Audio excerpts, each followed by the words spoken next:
Today on the Trent Out Loud podcast. One of the biggest stories that are coming out of the Diddy trial is from the prosecution. They had no choice but to admit to the judge that they cannot find victim number 3. Y'all had almost a whole year to prepare for this case, and now you can't find one of your key victims? Like, where is she, just on vacation, chilling? Like, what is going on? This is the Diddy trial. Don't think just the prosecution is messing up. One of Diddy's lawyers gets called out for being on the case while being on a podcast. This is already turning out to be a circus. What does Michael B. Jordan, Mike Myers, and Kanye West have to do with the Diddy case? Have no fear, I'll tell ya. Oh, we just not only talking about Diddy because Jay-Z still has Tony Buzbee in court. Tony, Jay-Z told you not to play with him, yo. What in the world was going on at the Met Gala? There were some R-rated styles, but I wasn't impressed with nothing except for Rihanna revealing her third child with Rocky. And Future, no, I do not like your new hairstyle.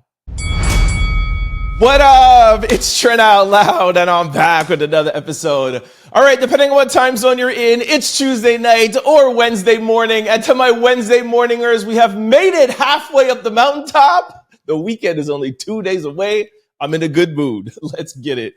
All right. I have 3 lead stories for you. We're going to kick it off by talking about prosecutors having a hard time finding one of their key witnesses in the Diddy case, victim number 3. The jurors admit to listening to podcasts like Joe Rogan, but they are being very honest about their past issues. And one of Diddy's famous lawyers gets called out by the prosecution. We're starting a new segment today called Quick News on Diddy. In that segment, we're going to talk sequestering the juror if it's a bad move or not, the Cassie videotape. Can Diddy buy his way out of this case? One of the jurors thinks so. And what does Michael B. Jordan and Mike Myers have to do with the Diddy case? In quick news, we're going to discuss the Met Gala, the game, Jay-Z, Donald Trump, and Blue Ivy Carter. As always, we're going to close out the show with comments of the day, social discussion of the day, question of the day, and a little bit of sports news. Y'all know what time it is. Turn your TVs, your radio, or your devices up. I'm about to start this show. Let's go. All right, before we kick off the show, I just want to remind you guys that tomorrow we're having a huge episode. It is episode 500. That's right, we made it. Shout out to the Trent Out Loud podcast. And we need your help in the episode, all right? We're going to put what we need from you guys in comments of the day. So make sure you watch the entire show and slow down and pay attention in the comments of the day. We're going to start comments of the day with help from you guys. We need your help for episode 500, all right? Let's get back to the show. All right, you guys, I know I said I was about to start the show, but I forgot our Diddy breaking news segment, which is something that we're going to do at the top of the show. This is all the latest breaking information that has happened since we recorded the show, okay? Diddy has gotten a second black lawyer, and it is a black female lawyer. We spoke about this for the past couple of weeks. Diddy was looking for a female black lawyer to add. They started, however, day 2, they found one. Again, we told you yesterday that the prosecution is all white women.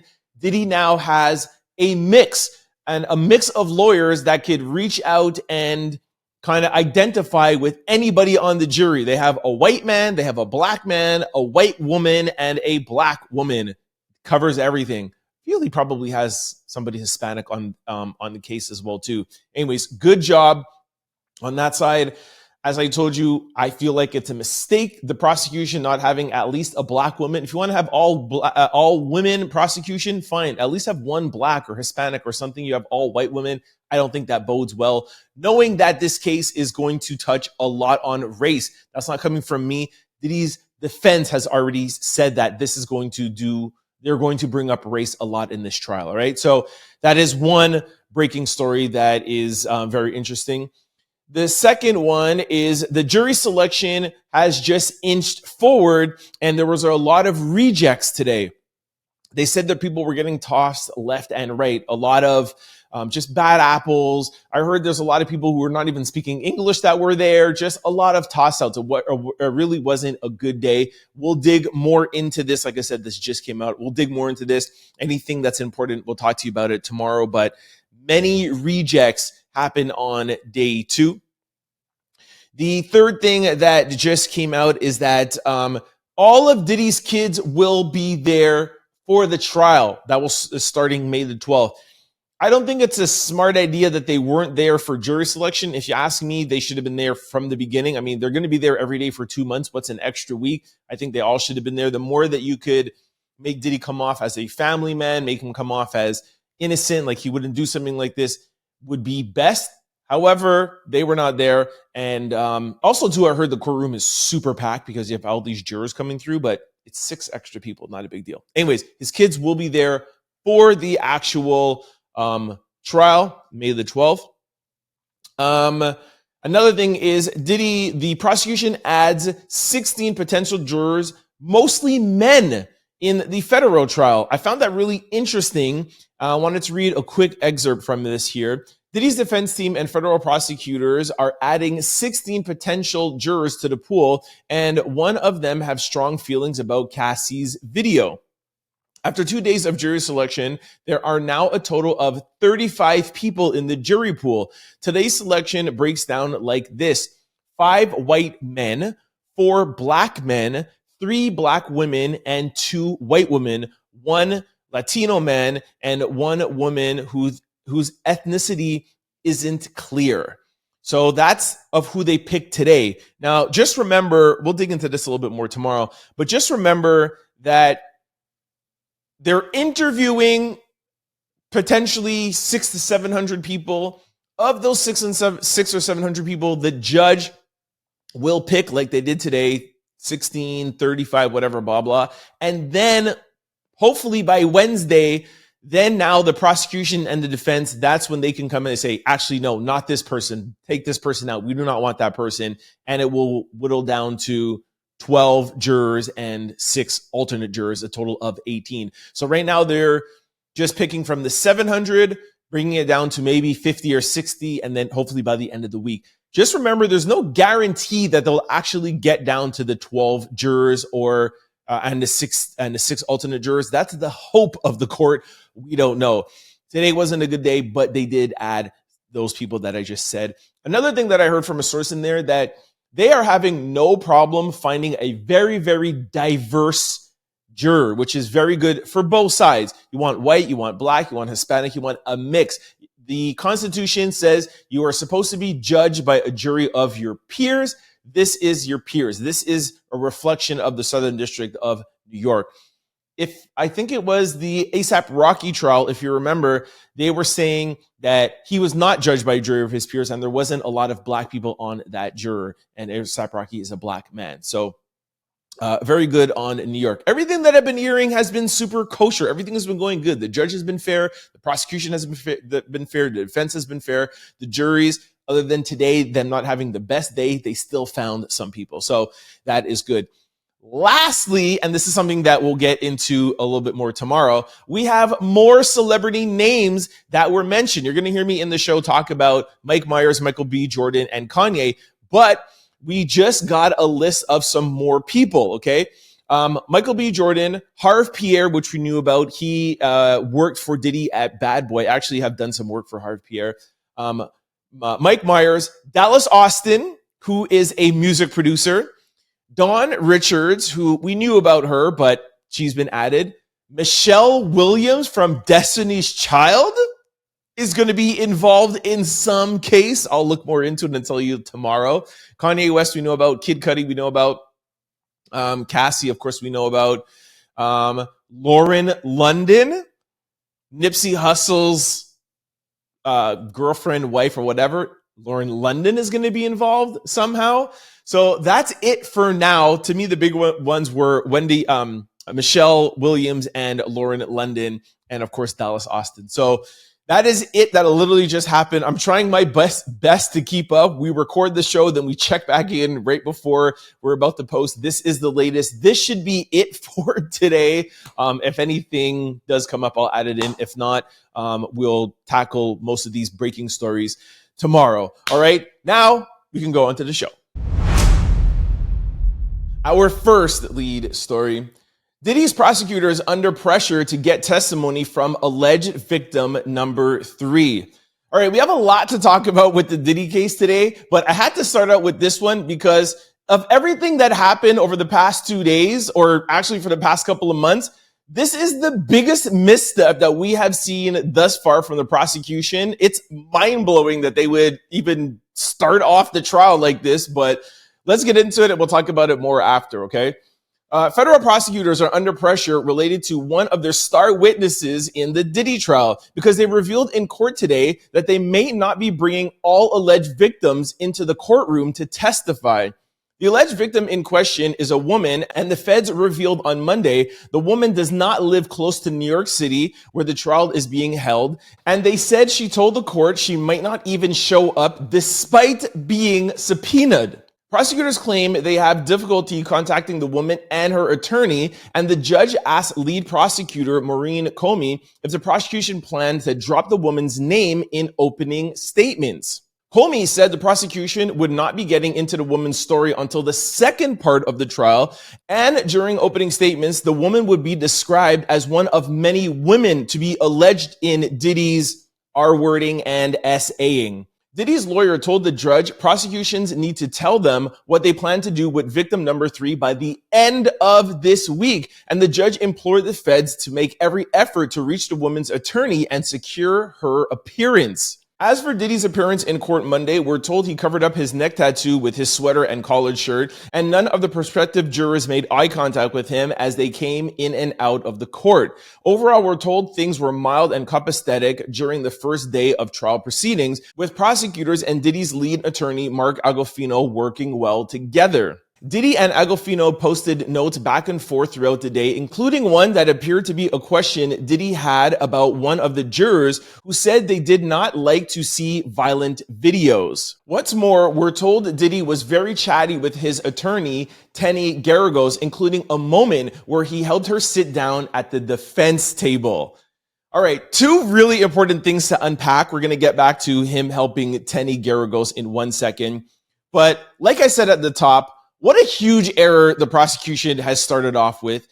However, I'm hearing allegedly, like victim 3 might be getting cold feet. I mean, I don't have to tell you guys have been following, if you've been following this podcast daily, you know that one of the reasons why Diddy hasn't been able to get bail is that they were alleging that he was making calls from jail and maybe putting the word out there that people shouldn't testify against him. All right. I don't need to say any more than that. And maybe some of Diddy's efforts have gotten to victim 3.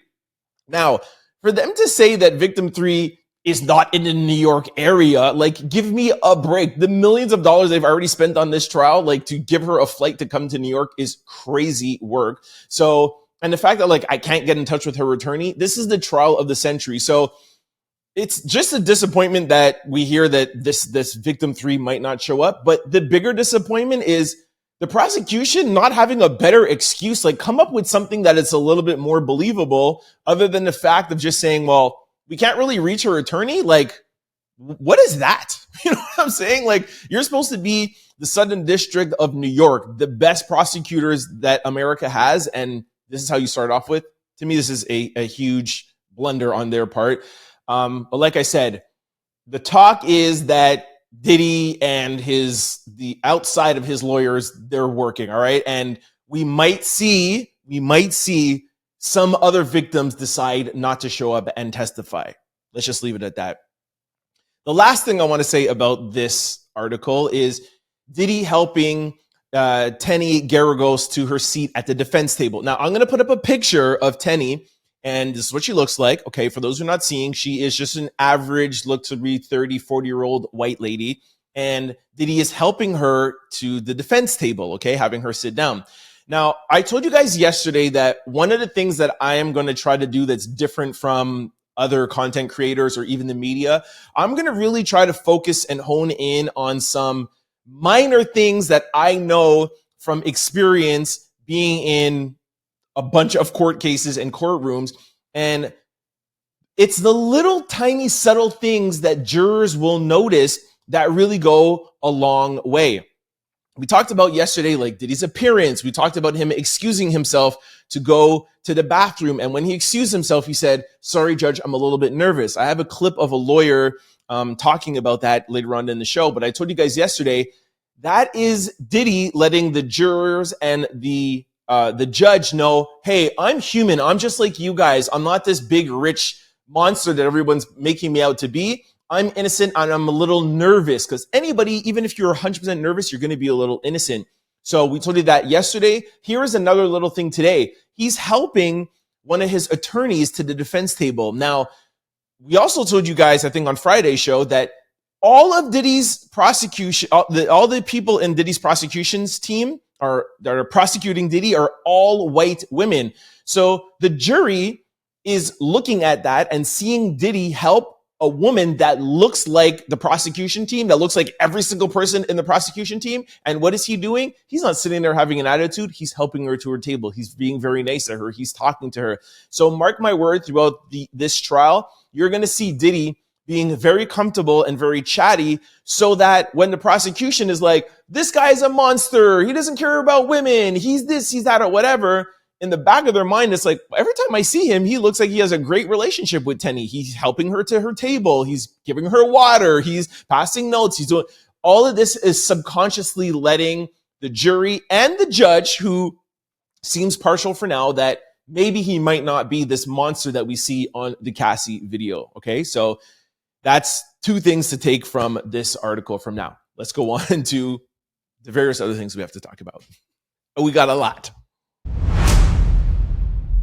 Our second lead story, Diddy Jurors. I heard about Diddy's parties on Joe Rogan's podcast. Some of the best moments from jury selection. All right, I wanted to talk about jury selection with you guys.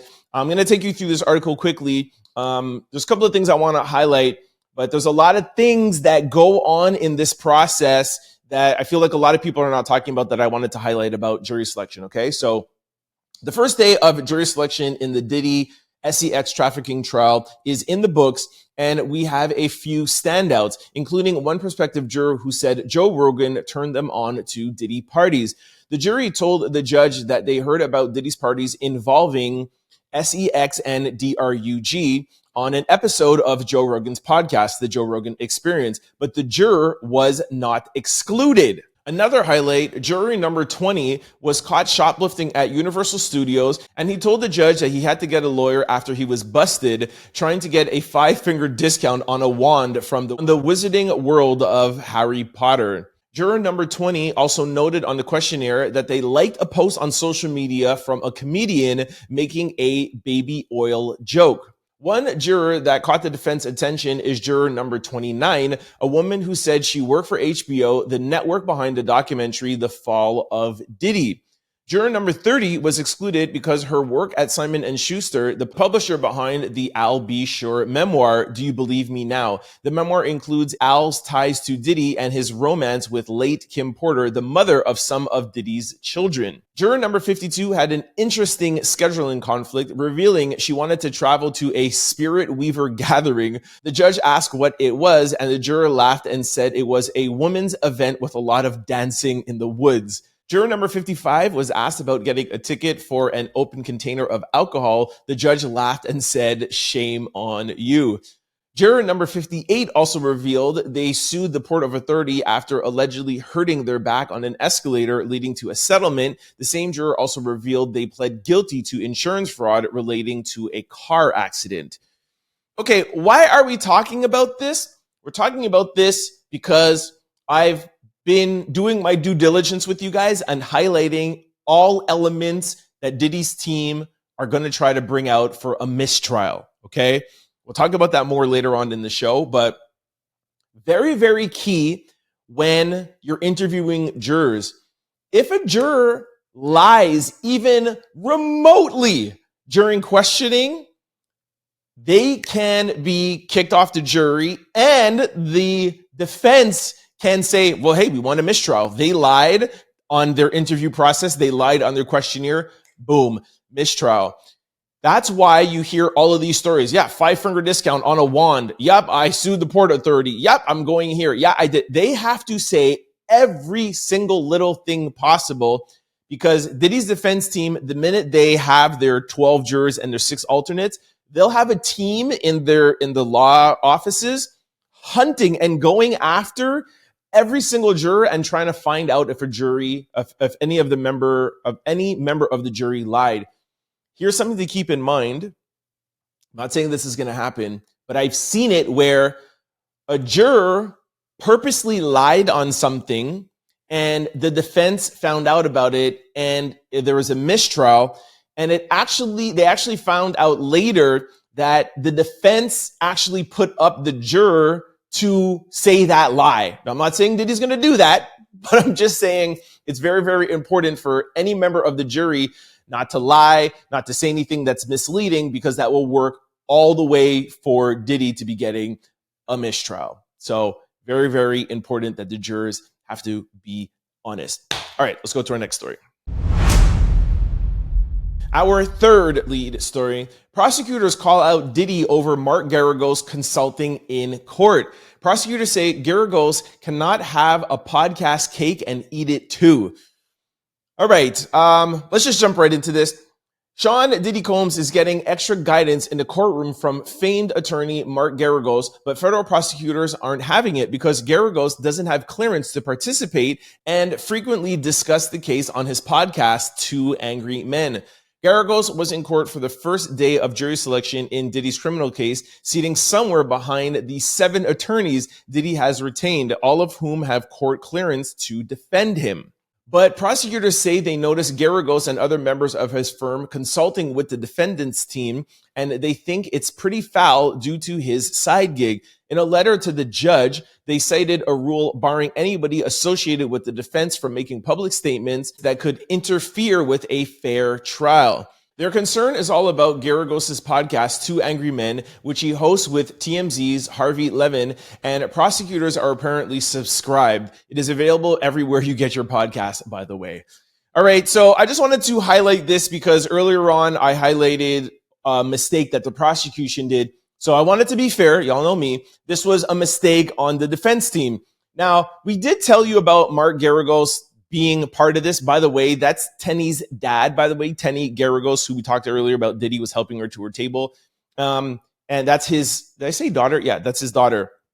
So I don't know how Mark Garagos thinks that he could be on the team and continue to do the podcast. We have played a couple of clips over the past couple of weeks with Mark Garagos. So what I'm trying to find out from one of my sources that are in the courtroom is if he is in the audience and maybe just coming up once in a while to talk to Tenny and be like, hey, by the way, that's fine. He could still continue to do his podcast. But if he is at the table and he is there as one of his lawyers, he can't go every day and just be on his podcast with Harvey on TMZ, be like, hey, what up? So that's a mess up. But like I said, I'm trying to find out if he was just in the courtroom talking maybe during recess, because that's totally fine.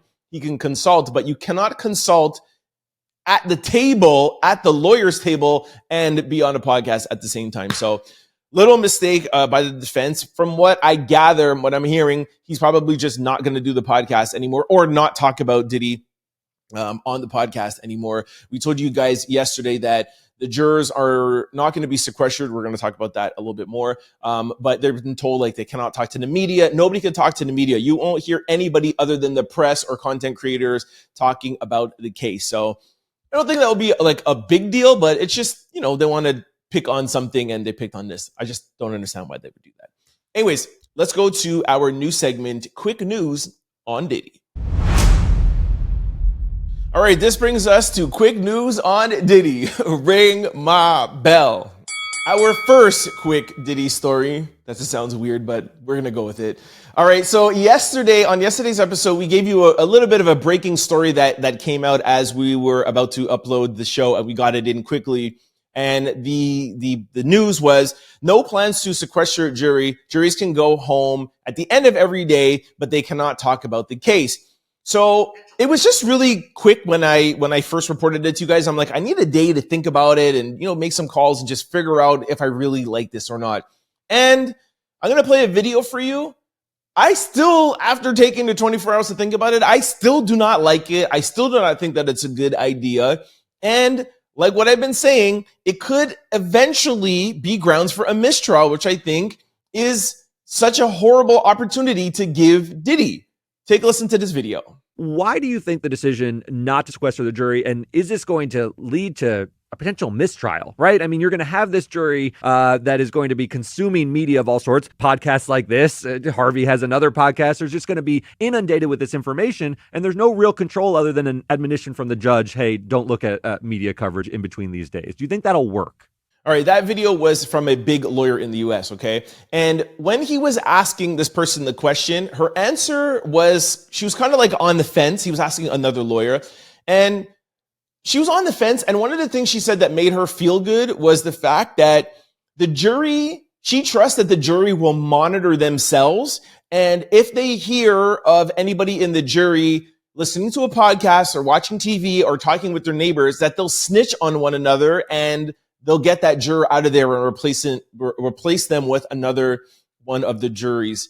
Like, what are you talking about? Like, they don't live together. They all live in their own separate homes. And how are they going to know if Mary is talking to her neighbor or if Mary is watching the Joe Rogan podcast? Like, you think that I feel secure knowing that the jury is going to police themselves? Like, that just makes no sense. That does not make me feel good at all.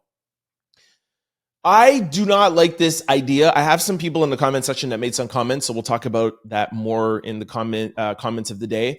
But I just think with this being dubbed the trial of the century, with the prosecution and the government already spending millions of dollars in this case, I think, my opinion, that the jury should be sequestered. And I keep on saying it. I don't want to seem redundant, but Diddy and the prosecution, they are working day and night to try to have a mistrial. I'm telling you right now. And if lawyers are already saying that they don't like having the jury able to go home at night because there could be a mistrial, I'm telling you that lawyers are telling you that. What do you think Diddy's team's doing? They're going to have people day and night on these jurors hoping that somebody messes up. And if the prosecution has a mountain of evidence, one mistake, I found one of the jurors listening to this, listening to that. And not only this, but once the trial starts and we start getting evidence and we start getting more information about the case, there is going to be so much opinions and wrong opinions and misinformation that it's going to be almost impossible for a juror to be at home over the weekend and not catch some of this misinformation. And then they have to come back to trial on Monday and forget what this YouTuber told them or forget what this podcaster told them, good or bad. It could be that some podcaster thinks that this evidence is not fair or not justified and that and he feels like Diddy is innocent and this podcaster gets to hear it, or vice versa. I just think that in today's day and age, with media and everybody having a mic and everybody having a platform, more than ever, I feel like the jury should not be allowed to go home. I know it's tough and I know it's a 2-month trial, but with this much at stake, I just don't feel comfortable with it. I've done my research. I looked into it. I think it is a horrible idea. And this just gives an advantage to Diddy. This has been 2 advantages we've talked about today already. 2 advantages over to Diddy. And y'all saw that Cassie video tape, all right? I know a lot of you do not want him to get out. He's up right now, okay? So anyways, let me know what you guys think about this in the comment section below. Our second quick Diddy story. All right, over the past couple of weeks and today, you've heard me talk about mistrial a lot. So y'all know me, I wanted to do a deep dive and get some more information and talk with some experts. I have a video and I was actually a little bit surprised. Take a listen. Tammy Wright, watching from Australia. Thank you for joining us. Unfortunately, I see a mistrial ahead. I think a lot of people do. In order for you to get a conviction, you need unanimous panel of 12 jurors to all vote for conviction. Even one holdout will result in a mistrial. Which is often a victory, right? Because sometimes For the defense. For the defense, I mean, Yes. It's often a victory, and it will be seen as Diddy getting off. It's not the same, though, because they can retry you. And I think in the case of someone like Diddy, When it's high profile like this, they do not want to be embarrassed. This is a very important case. You are 100% right. If they get a mistrial, you will see him try it again. They're not going to let this go over a mistrial. All right, let's unpack this for a second here. So on one end, more and more people are starting to feel, and more experts are starting to feel like this could end up in a mistrial. But at the same time, I found this video of these two experts thinking that, yeah, it might end up in a mistrial, but if it does end up in a mistrial, they feel like the Southern District of New York will try the case again, which would be a full-on nightmare for everybody included. Now, look, they could just assume, right? Nobody knows. Historically, nobody likes to do a mistrial, because if you end up in a mistrial and then you do it again and end up in another mistrial or end up not guilty, it's like, why did you go through this again? But I just wanted to share it with you guys that more people than not that I found think that if it does end up in a mistrial, that they will try Diddy again. That means Diddy will stay in court. He doesn't get to get out because he's not out on bail. Just because it was a mistrial doesn't mean anything, but they get to try the case again. And now, again, just to make sure this is not a fact. It will be up to the Southern District. It's up to the government. But the huge advantage, again, this is the third advantage for Diddy. The huge advantage, again, is if the government decides to retry the case again, the defense knows everything they're doing. You can't pull any surprises, any surprise witnesses, nothing. They have all the evidence. They know everything you're going to say. They know all the cross-examination. So it's so much easier to defend once you know everything that's going on. Yes, they have to hand over all the evidence in pre-trial and all that stuff, but there's still like some surprises that we're going to see along the way that the defense is not going to be ready for. If there's a mistrial and they try this case again, there's no surprises. So again, advantage Diddy. Anyways, I've been talking mistrial a lot, so I wanted to just share with you guys what people are saying about the mistrial and what could happen. I still don't think that they would try it again, but some people think they do. Let me know what you guys think in the comment section below. Our third quick Diddy story. All right, I have 2 or 3 little small pieces of information. I'm just putting this here together for you called Time Judge Cassie video, okay? This is I got from a source inside the courtroom. Just a little bit of an update on timing for those of you who are really following this closely. This week, the trial will be 9:30 till 5.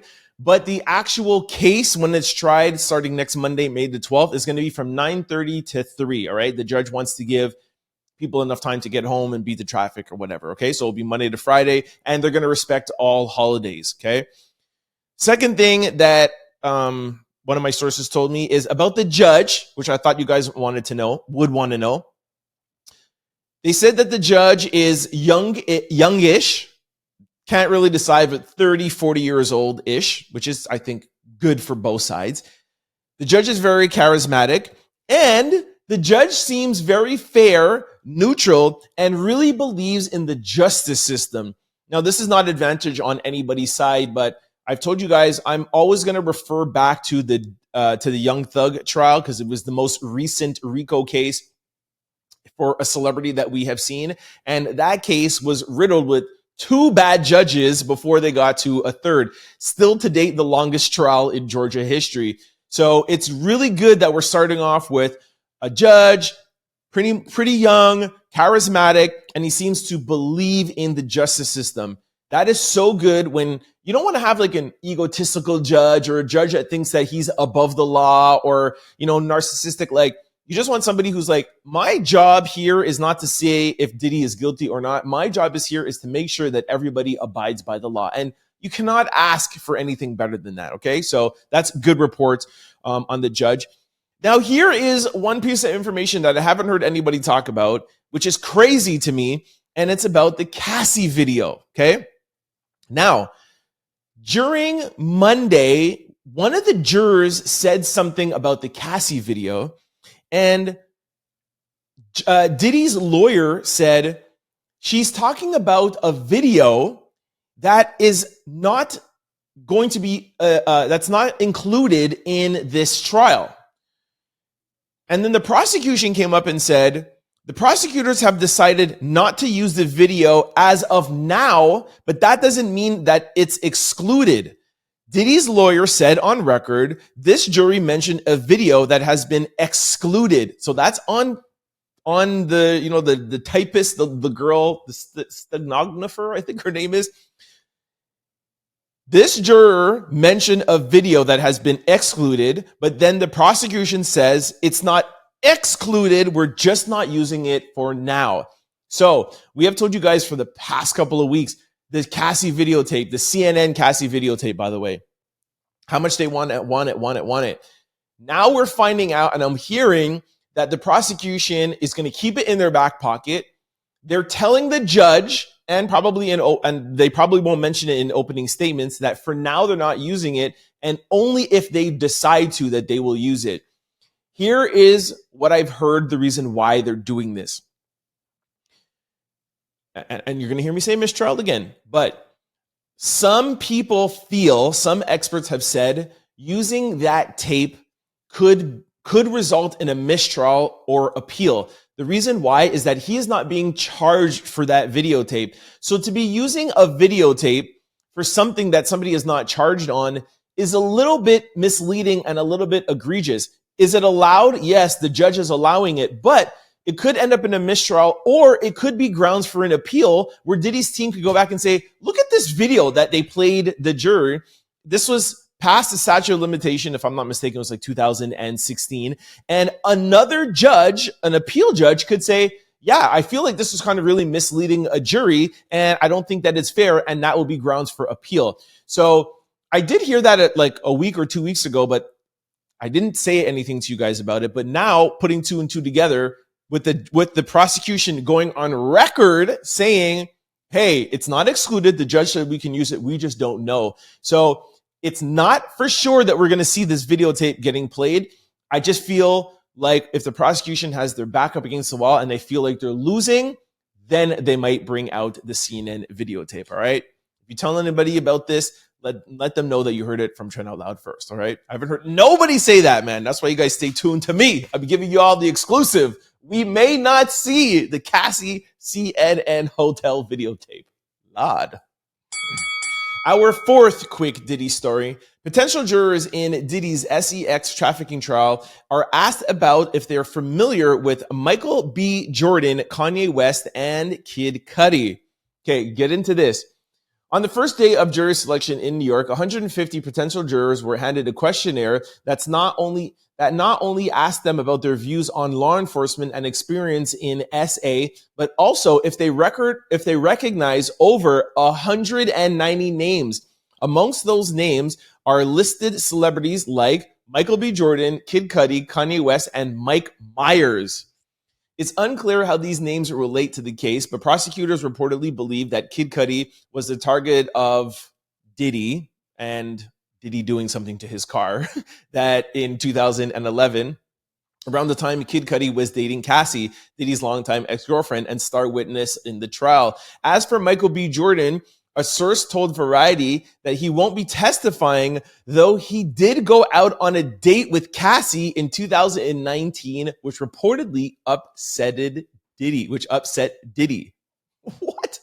Now, we still don't know what Mike Myers has to do, but in yesterday's show, when I was reading you guys some of the celebrities' names, the Michael B. Jordan thing passed in my head, and I was just like, I thought they were just literally throwing out random names just to see which jurors, if they like hip hop, if they like, rock and roll, like who, like if you ask somebody like, hey, do you know Aerosmith and Guns N' Roses? And they're like, no, then they don't like rock music. So I just thought they were throwing out random names, but come to find out that we're going to hear about Michael B. Jordan. We're going to hear about Kid Cudi. Well, we know about Kid Cudi. Kanye West is going to be involved in this.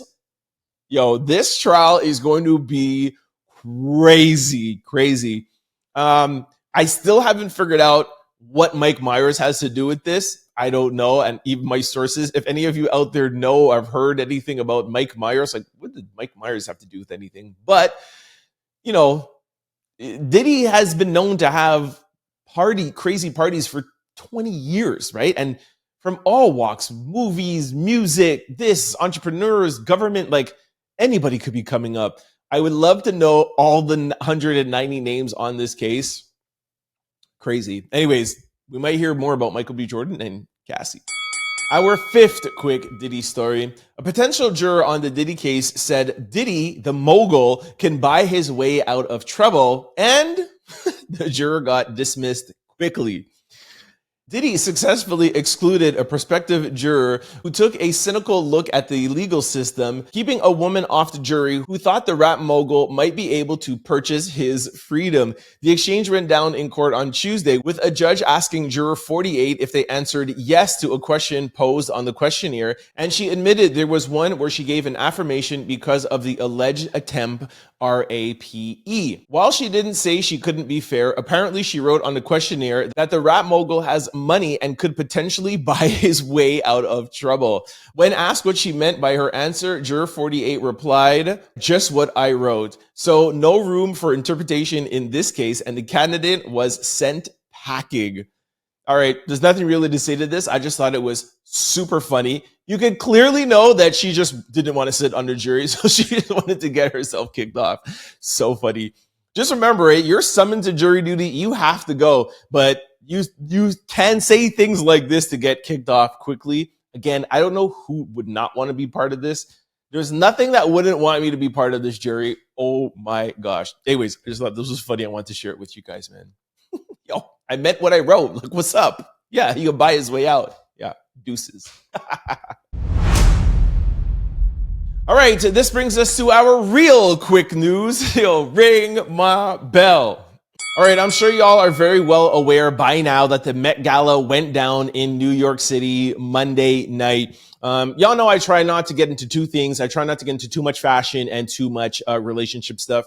I need a female co-host for that. But I do have to highlight two things. One, Future cut his hair. I don't know why he would use the Met Gala to be like, yo, there's a big debut from Future. Future cut off his locks. Apparently, I heard he took them out, didn't cut them off. I don't even know what that means. He took them out. Does that mean that his locks were never real? Like, I know that you could cut them, keep them, and then you could get them installed back again. I know that, but took them out? Does that mean they were never real? I don't know. Anyways, let me know what you think of Future's new look. I think it looks horrible. The bigger news, actually, is congratulations to Rihanna and A$AP Rocky. They're expecting their third baby. Whoop, whoop, whoop. Bam, bam, bam, bam. Shout out to Rihanna. Y'all know I got to salute my island girls. Shout out Barbados. Rihanna looked amazing. Here is a picture of her. Oh, by the way, who's not seeing, I put up a picture of Future as well, too. Here is Rihanna showing her baby bump. Now, this is a reveal. Future, not that you took out your locks. Big deal. Anyways, you guys let me know what you think in the comment section below. What did you think of the Met Gala? The theme was Black Damson. It was like Black culture and just amplifying Black fashion. And I'm not gonna say that like I wasn't impressed at all with the outfits that I saw, but I don't feel like I felt the theme that much. I don't know if that really makes sense to you guys. I don't know. I just felt like it would be a little bit more like cultured and a little bit more, just cultured and rooted in Black fashion if that was the theme. For those of you who don't know, there's a theme every year. And I don't know. I don't know. I feel like I'm experienced enough in fashion. I've been in fashion for 15 years to know, but I don't know. I didn't see anything that moved me. Yes, Andre 3000 had that piano on his back holding the garbage bag. Doechii was really good, but like I didn't want to see Doechii in Louis Vuitton. I know Pharrell is the head of men fashion and he sat this year on the board, so I know that we're going to see Louis Vuitton, but Louis Vuitton is not grounded in Black fashion. So I didn't want to see Doechii in that. Anyways, maybe I'm thinking too much of it, but y'all let me know. What did you think of the Met Gala this year? I wasn't blown away by really anything, to be honest with you. And Kim Kardashian, like, what did that have to do with Black Damson? Like, anyways, let me know what you guys think about the Met Gala in the comment section below. Our second quick story. The game loses Calabasas Mansion to settle $7 million judgment in his SA case.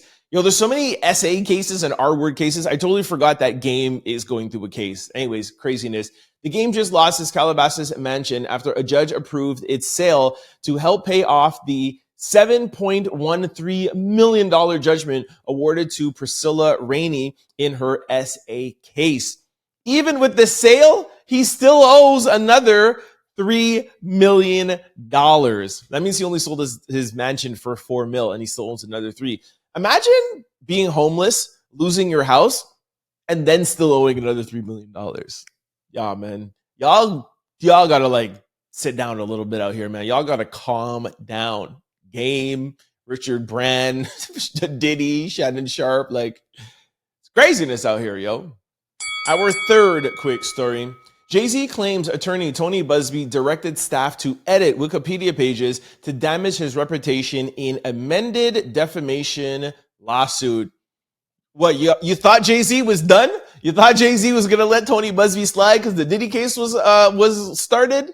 Hell nah. Jay-Z ain't letting up. In a new amended defamation suit, Jay-Z accused Texas attorney Tony Buzbee of instructing his staff to edit Wikipedia pages in a way that boosts his own image while damaging Jay-Z's and Roc Nation. In violation of Wikipedia rules, Buzbee directed his employees to edit Wikipedia pages to enhance Buzbee's image and damage Mr. Carter and Roc Nation's reputation. Users with the IP address directly linked to Buzbee's firm made over 100 positive edits to Buzbee's Wikipedia page, the suit claims. The lawsuit urges these actions were part of a broader strategy to pressure Sean Carter into settling out of fear that his partnerships in sports and entertainment would be jeopardized. After defendants filed Doe's lawsuit, the media reported that other businesses could end their deals with Roc Nation. This is exactly the result defendant intended, banking on the fact that Mr. Carter would fear the reputation associated cave and pay. If you recall, Jay-Z is suing an anonymous woman who withdrew her R-word accusation against him in February, claiming she admitted to being pressured into lying by Tony Buzbee. The lawsuit also named Buzbee, his co-counsel, Dave Fortney, and now adds another attorney who was also representing the accuser in the ongoing lawsuit against Diddy. Yo, Jay is the man, yo.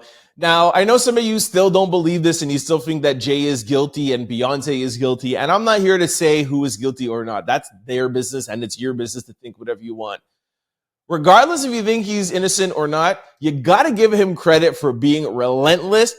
He said at the beginning of this, when Tony Buzbee put the case on him or filed the case in court, Jay-Z said in a statement, "Trust me, I'm not the one to play with and you're going to see and regret." Trust me, Tony Buzbee is somewhere right now regretting every single move that he tried to play with Jay-Z. I still feel personally like Jay-Z is a little bit damaged from this. I feel like he still has a little bit of a dark cloud, and that's probably why he's continuing doing this. But like I say every time I talk about Jay-Z, my opinion, if I were Jay-Z, I would stop this countersuit against the anonymous woman and Tony Buzbee, because every time his name gets talked about, it's attached with Diddy. The trial is still going on. And there's going to be people out there that are like, oh, you're just rich. You were able to just get away. It's just a matter of time before you get caught. If I were Jay-Z, I just wouldn't want my name in the media. Here we are now, the first week in the Diddy trial, and we're talking about Jay-Z, and they're just linked together. If I were Jay, I would drop it and I wouldn't have my name in the media for the next 6 months. I would just stay quiet. Like I told you yesterday of what I heard Shannon Sharp is doing. He's not making any countersuits. He's not saying anything bad. His lawyers are not saying anything bad. Let the Diddy trial play out for the next 2 or 3 months. Don't bring your name up at all, Jay. Just my 2 cents. You don't got to listen to me, but it's free advice. Our fourth quick story.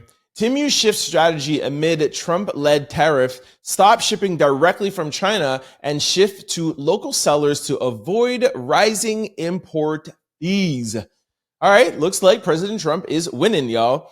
Temu, the rapidly growing Chinese online retailer, is adjusting its strategy after Trump's trade policy changes. The recent elimination of the rule, which allowed tariff-free imports under $800 and a surge in tariffs on Chinese goods, have hit companies like Temu hard. U.S. shoppers reported steep import fees of 130% to 150%, prompting the company to pivot. Rather than pass on these costs, Temu has stopped shipping directly from China to the U.S. Instead, it now relies on local sellers and U.S.-based warehouses for fulfillment. A Temu spokesperson confirmed the change, stating Temu prices for U.S. customer remains unchanged as the platform transitions to a local fulfillment model. Additionally, Temu is recruiting American sellers to broaden its domestic reach, aiming to help local merchants grow. The move reflects how the new tariff era is reshaping global retail dynamics. Is this surprising to Temu shoppers out there? All right, look, I think if Donald Trump hears this, he's going to take this as a win. This is exactly what I'm saying. Stop buying in China, buy here. We need to refocus the way we think. We need to reshift our buying patterns. Don't buy $30, only buy $2, and we could not buy stuff in China and buy it here. Who knows, man? Anyways, I'm not getting into a tariff battle with y'all. Let me know what you think about this in the comment section below. Our fifth quick story, Donald Trump on the economy. The good parts are the Trump economy, and the bad parts are the Biden economy. This guy Trump is pure comedy. It's just what he is. He's not just the president. He is the comedy in chief. Take a listen. How does it become the Trump economy? It partially is right now. I think the good parts are the Trump economy and the bad parts are the Biden economy. I really have nothing to say about this. I just thought it was hilarious. What? All the bad stuff? That's Biden. What are you talking about? Like, the good? Oh, that's me. Our sixth quick story. Blue Ivy reacts to a sign held up by a fan that says, "We love you, Manager Blue." Blue Ivy out here letting you know that she is indeed the manager. Take a look.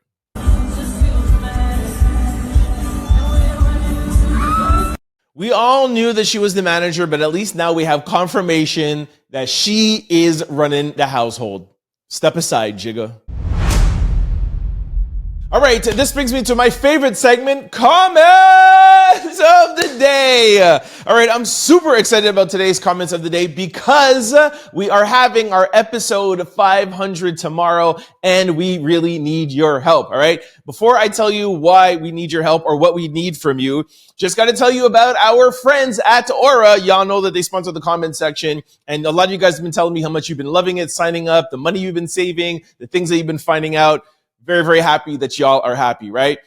I have a question for y'all. Is your computer, laptop, and or cell phone vulnerable to data breaches? Let me answer that question for you. Yes, they are if you are not using Aura, the all-in-one digital security platform. Go to my sponsor, aura.com/TrentOutLoud to get a 14-day free trial to see if any of your data has already been exposed.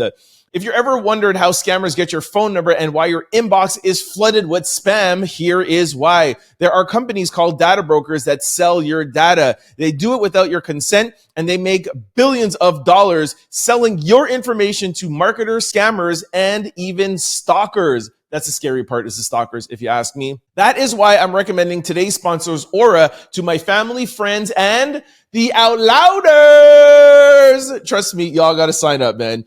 Aura takes care of the hard part for you, automatically removing your info from these sites and keeping it off. That's really the best part, if you ask me. Aura is an all-in-one digital security platform. You may already have a digital security tool, but not having Aura is like having a lock on your front door, but leaving your back door open. I love that line. With Aura, you get alerts if your personal bank information is found anywhere on the dark web. They have real-time fraud alerts for credit and banking, a secure VPN, antivirus password, and they have US support available round the clock if something does go wrong. And if something ever does go wrong, Aura includes a $5 million identity theft insurance protection. I told you I got y'all, man. You can try Aura for free right now for 14 days. Again, the link below. I'll also put up the QR code if you guys want to sign up right now. Okay. Here is the best part. I know I've been joking around a little bit, but here is really the best part. In the 2-week free trial, Aura will go in with all of your devices, your computer, your cell phone, or whatever, and they will let you know if you had any breaches or any issues in the past and take care of it for you for free during the 14 days, okay? All jokes aside, it's really, really important. I'm on my computer, laptop. I had a breach. That's how I found out about Aura, and it's been a lifesaver. I did it for my mom, my sister, my friends, whatever, and everybody I know has found something that they didn't know about. They're able to find out stuff before the brokers even did stuff with their card and their information. That's how accurate they are, okay? For those of you who don't know how big Aura is, they used to be the jersey logo for the Minnesota Timberwolves. Here's a picture of Ant Edwards and Karl Anthony Towns. They are the leaders in online security. Trust me, sign up, all right? Okay, now let me get to the help that I need from you guys, okay? Every 100th episode, I take a second out to talk to you guys, the out louders, okay?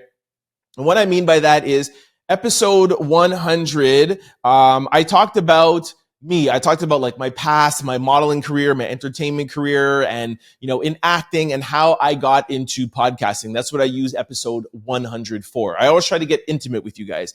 The episode 200, I used for my, actually, I totally forgot. I have little clips. Here's a clip from episode 100. Take a listen. Obviously, I wasn't going to use episode 100 and do a hot topic or a hot take. I wanted to use episode 100 to give back to the real core listeners. Okay, now here is a clip from episode 200. I told you guys about my about the Trent Out Loud podcast being on the radio. Take a look. This episode 200, I'm using it to make a very, very special announcement. All right, episode 300, I decided to tell you guys about some deals that I was working on, and I really used it to like deep dive into like my books and about my purpose in life and try to inspire people. It was a little bit somber and not as exciting as 1 or 2, but I just wanted to use that time to just kind of just like be inspirational, okay? Take a look. Now for episode 300, I was kind of on the fence. I didn't know what to do, but I decided to do what I did in episode 100 and just talk to you guys. All right, now episode 400, this was my favorite one to date. You're going to see in a second. I was in a suit. My curls were curling. And I told you guys about the night that I went viral where I found most of you guys who heard about the Trent Out Loud podcast. All right, take a look. So for episode 400, what I wanted to do is I wanted to share a night with you. And it was a night that really catapulted this podcast to another level. So that is the personal moment that I'm sharing with you guys. All right, so now for episode 500, I was like, what do I do? Like, I talked about myself. I tried to be inspirational. I told you guys about us getting on the radio. Then I told you about the night it went viral. And I'm like, what can I do for episode 500? And like I said, I always want to do something that connects me with you guys. I don't want to interview a celebrity or do something. I just want to do something with you guys. So I came up with the idea of having you guys ask me a personal question. So in the comment section below, if there's anything you've ever wanted to know about me, anything you ever wanted to know that, you know, I've maybe said in social discussions or whatever, and, you know, you're just giving me your opinion and you're like, oh, I wonder this about Trent. Let me know and I'll try my best to answer as many questions as I can in tomorrow's episode. We'll do it in the comment section. I'll try to be as open with you guys as possible, but try to make them fun. Ask me questions that I haven't let you guys know about yet. I mean, I'm pretty much an open book, but I'm sure there's some questions that you guys must have for me. I thought it would be fun. I do see some of them sometimes, and I don't want to get too personal sometimes, but like I said, I use these episodes, specific episodes, to connect back with you guys. So any personal questions that you have for me, put them in the comment section below, and I will answer them tomorrow on episode 500. All right, let's get to today's comments. The first one is from Cheryl. Cheryl said, Trent, I watch you every day and I enjoy watching, but have you done the math on the amount of money to sequester a juror? Money for rooms, 3 times a day for meals for an unknown number of days or weeks for this trial. Think, the government is not going to pay all that money for this trial, maybe during deliberation if they cannot come together in a vote. All right, Cheryl, thank you so much for that. However, I totally disagree with you. Do you know how much money the government has already spent on this case? Do you know how much money it costs for them to raid Diddy's Miami and LA houses? Just to raid the homes would have paid to sequester these jurors. Trust me, it's not about the money. This is the government of the United States of America. They've already invested millions of dollars to put up 12 plus 6, 18 people for 3 months is nothing. In a hotel and some food, trust me, that's not the reason why. If anything, it's really more for the temperament of the jurors so that they can at least go home, they can go to their family and their friends and their loved ones, et cetera, et cetera. And, you know, you don't want people like a month through being like, oh, I'm tired of staying in this hotel, I want to go home. That's the reason why. But trust me, it's not for money. But I still hold true that the fact that this is dubbed the trial of the century, they could find 18 people that could be sequestered for 3 months. Just my opinion, but I respect yours and thank you for your comments. Veronica said, hey, Trent from Baltimore. What up, BMO? The jury should not be allowed to go home. No mistrial. Exactly. I totally agree with you, Veronica. Thank you very much for your comment. And again, shout out to BMO. Stacy said, good morning, Trent. Let's go. I hope you realize how you have become a part of so many people's daily life. You have become a part of my everyday workday, the best way to start my day. You really are a pretty great guy. Keep being you. Stacy, this was the comment of the day for me, man. Thank you so much. That you have no idea how that makes me feel. And that is the 100% reason why I decided that I want to do a daily podcast is for that reason specifically. I want to feel like the Trent Out Loud podcast and what we do here is part of your daily routine. And that's why I'm always like, all right, guys, it's Monday. I know it sucks, but I got a good show to help you get you through your day. And Tuesday and then we get to Friday and it's like, all right, guys, we made it. Go and enjoy your weekend. So when I hear comments like this, it really makes me feel good. I know not every time you're going to agree with my comments or agree with my thoughts or whatever, but I try to stay as honest to who I am at the end of the day. And like I always say, I try to build a community that everybody could feel welcome so that we can all feel like we're closer together, regardless of how you feel about a situation. So really, really love to hear comments like this. Thank you very much for taking the time to write that. All right. This comes from my homie, Pops Sims in LA. Shout out to LA. Pop said, top of the morning, Trent Out Loud and the Out Louders. Your podcast is the most relevant and current with all the information we could ask for. Keep up the good work and stay purple. I feel you on that part. P. Diddy and Trump and Kanye West. Free Wendy. Pop Sims from the west side of Los Angeles, California. Let's go Dodgers. Really love that, man. Thanks, Pops. Pops is a daily listener, always commenting. Shout out. And y'all know how much I love LA, man. Used to live there. 6 cousins. Shout out to all my cousins out there. All right, next one is Katrina said, not a dirty old man, laugh out loud. That was yesterday when I was talking about Diddy. I totally forgot that I said that. When I saw this comment, I actually really did laugh out loud. I was talking about Diddy's appearance showing up like this gray hair and gray beard with reading glasses during an SEX trial. Nah, bro, cut that hair low, shave the beard, and look a little bit younger. You don't want to look like a dirty old man. Anyways, Katrina, I thought that comment was hilarious. All right, next one is Coach D said, free Diddy, he ain't do nothing everyone else has done, men and women. All right, just trying to be fair on both sides. There are people who think Diddy is guilty and people who think that he's completely innocent. And like I said yesterday, I feel from everything that I'm watching and all the comments that I look at, it's really starting to push. I would say around 70% still feel like he's guilty, and I feel like 30% feel like he's innocent. 2 or 3 months ago, it was like 95 thought he was guilty. So the sentiment is shifting out there. And Pat Wood says, hey, Trent, you should be a lawyer. You are very knowledgeable of the law. Pat from the D. All right, Pat, what up, doe? I would have loved to have been a lawyer. Obviously, I am not. And yes, I do. I do feel comfortable saying I have some knowledge of the law, but I really, really have to give a shout out to my lawyers. That's why I want to put this comment in here. Shout out to my lawyers.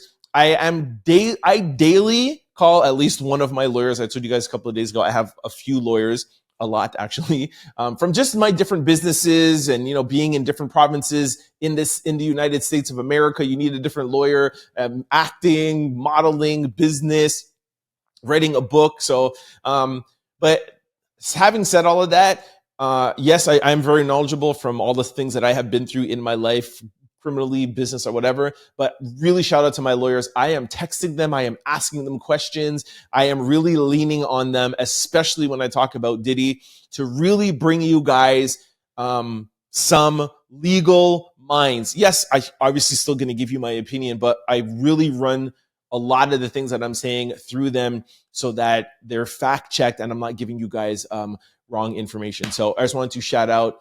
I'm not going to say their names. They don't want me to say their names and stuff, but shout out to all the legal minds that are helping me during this time. You guys are amazing. And yes, in a second life, I really wish I could be a lawyer. I'm telling you, if we do have a second chance, I would love to come back as a lawyer.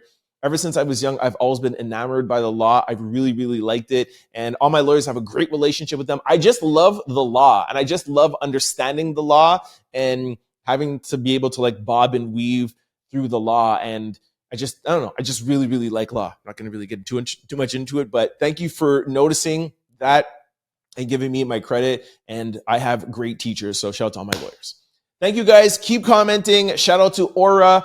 Please DM me or let me know in the comment section below when you do sign up. Like I said, the free sign up gets you a 14-day free trial, and they can go back and check if you've had a breach over the past years, and they will help you out just for signing up. All right. So even if you just do that, make sure you do that and make sure you let me know, because I want to keep track and make sure that everybody is happy. All right. This is a partnership. I did this for you guys. We talked about this in the comment section just for the out louders. I'm not talking about this the rest of the part of the show, just for you guys. Sign up. Here's the QR code again.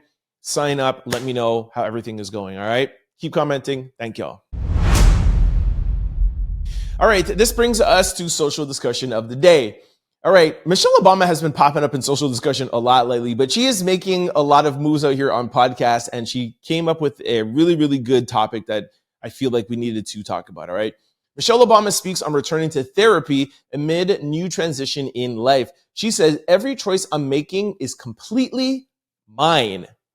The importance of therapy during life-changing transitions isn't lost on Michelle Obama. In a candid conversation on a podcast last month, the former First Lady revealed she is currently back in therapy as she navigates a new chapter in her life. She shared, I'm at a phase in my life where I'm in therapy right now because I'm transitioning. Speaking about her life after her time in the White House and the wife of former President Barack Obama and mother of 2 daughters, she continued and said, I'm 60 years old. I finished a really hard time in my life and my family was still intact. I'm an empty nester. My girls they have launched. And now for the first time, as I've said before, every choice I'm making is completely mine. I now don't have the excuse of, my kids need this, or my husband needs that, or the country needs this. So how do I go about this next phase? And I decided to get some help. Michelle Obama, who has been a vocal advocate for mental health over the years, emphasizes on the importance of addressing mental health and not to leave anything unspoken. She notes that therapy is helping her unwind some old habits and work through some old guilt that she has been carrying around. In previous interviews, Michelle opened up about her newfound freedom and empowerment she is feeling making choices solely for herself, including her decision to skip Donald Trump's inauguration earlier this year. Okay, so don't want to make this about Michelle Obama, but I wanted to really highlight and read all of that to you just to show you that somebody as big as the former First Lady, President to Barack Obama, is literally coming out now and saying, I don't care what none of y'all think. You could think we're getting a divorce. You could think this. You could think, I don't care what you think about me. I'm taking out time for me. And I want to know, A, if you think that that is okay for somebody in a position like that to say, hey, I want to take some time for me, because some people don't. Some people are thinking like, hey, you're the former first lady. You should go to inaugurations. You should go to Jimmy Carter's service. This is what you need to do. And one, and two, do you feel like more people should do this? As you guys know, I'm a huge, big mental health advocate, and I have voiced similar things like this to people that I'm helping or mentoring, or if I'm ever doing talks at a school or I'm doing a keynote, and I'm always very conscious of cautious, whatever, of letting people know you got to take time out for you. But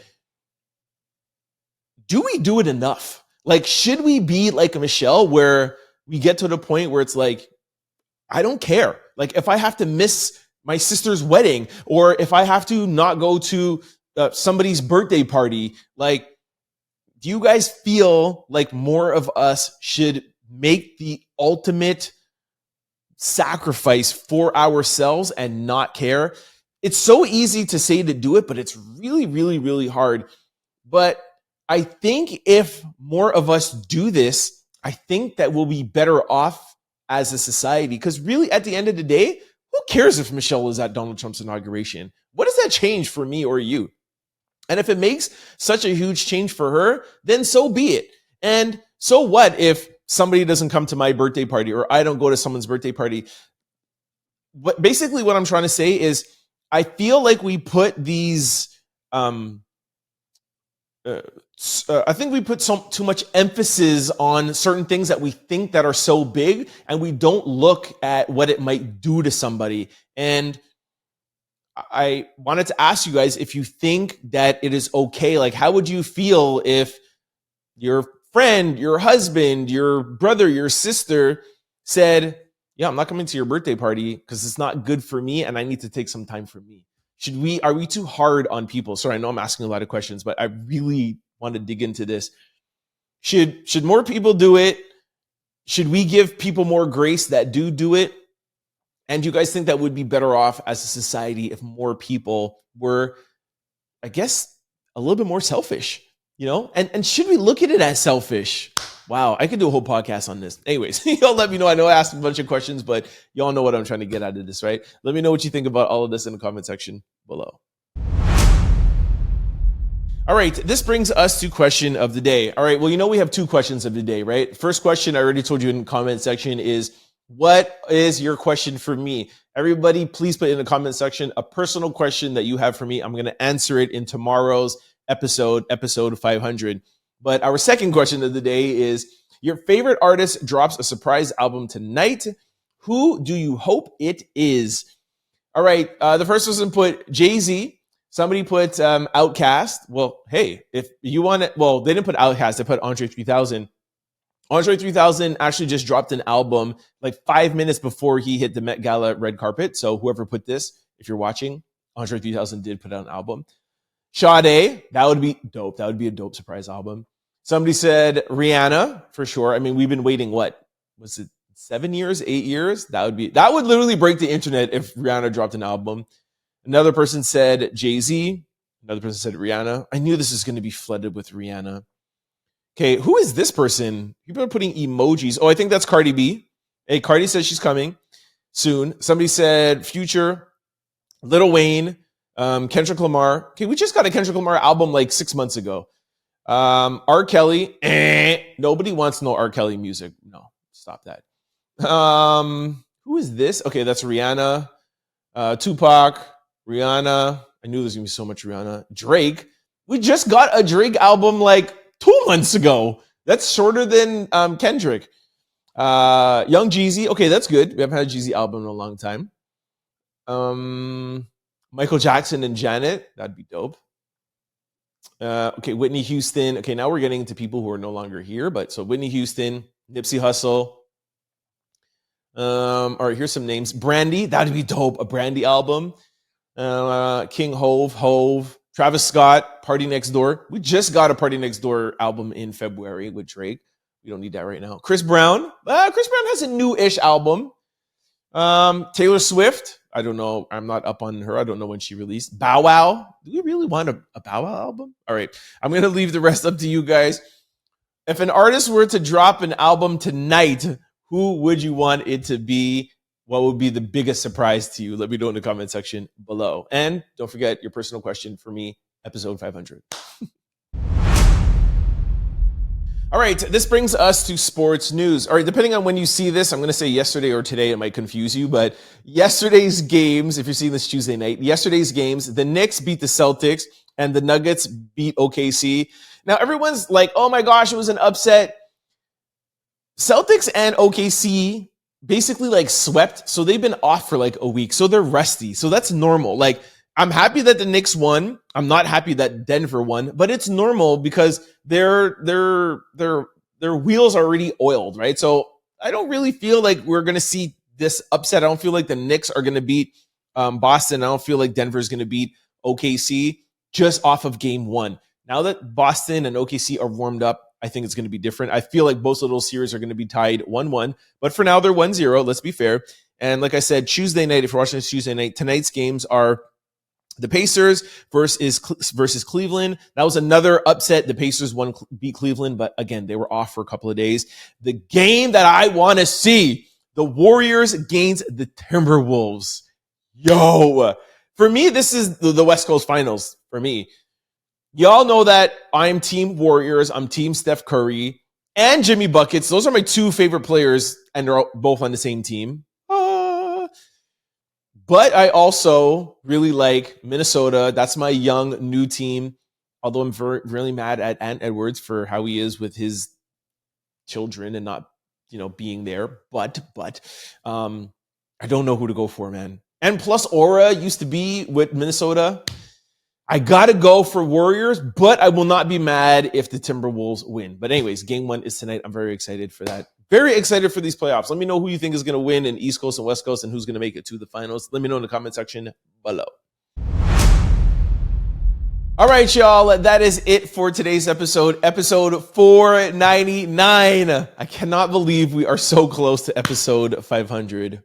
Crazy. I remember episode like 500 and 200 being like, yo, I don't know if I'll ever get to 500, man, but it is finally here. I'm very excited. Make sure, please, to comment below your personal question. I always try to do something special for the listeners and supporters and out louders in in the hundreds episodes. So please ask some questions or else episode 500 is going to be boring. All right. Keep commenting. Make sure you use that Aura link. I'm going to put the QR code one more time. DM me. Let me know what happens. Let me know what they find. You have a 14-day free trial to find out any breaches, inbox. You guys get weird phone calls, messages on your phone. Aura could stop all of that and find out if you have any breaches even before you get started with them, all right, for free. So let me know how it is going to make sure I keep Aura around for you guys. I got them for you, all right?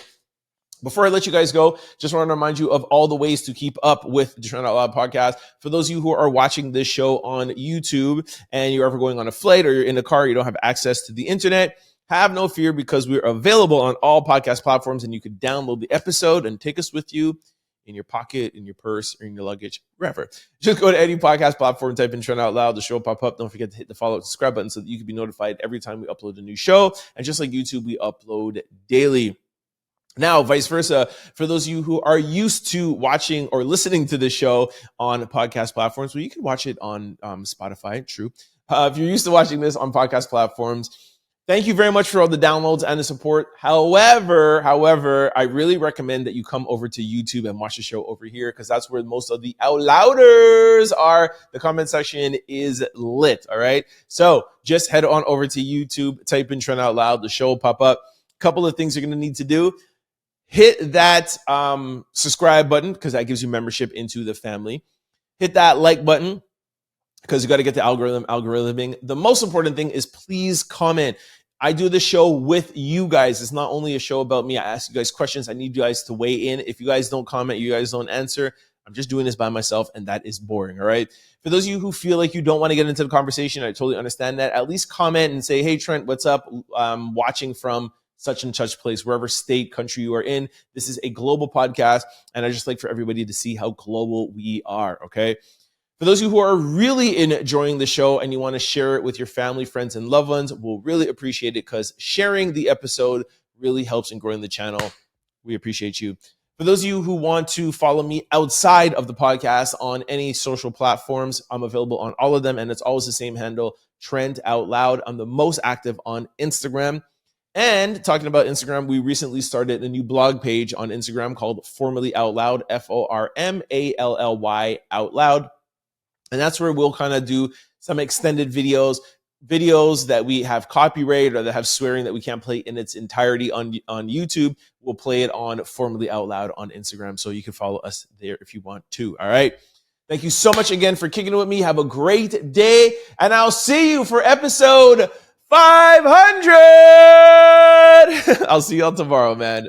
Peace. Don't forget to like, comment, and subscribe. It's your boy, Trent Out Loud. Peace.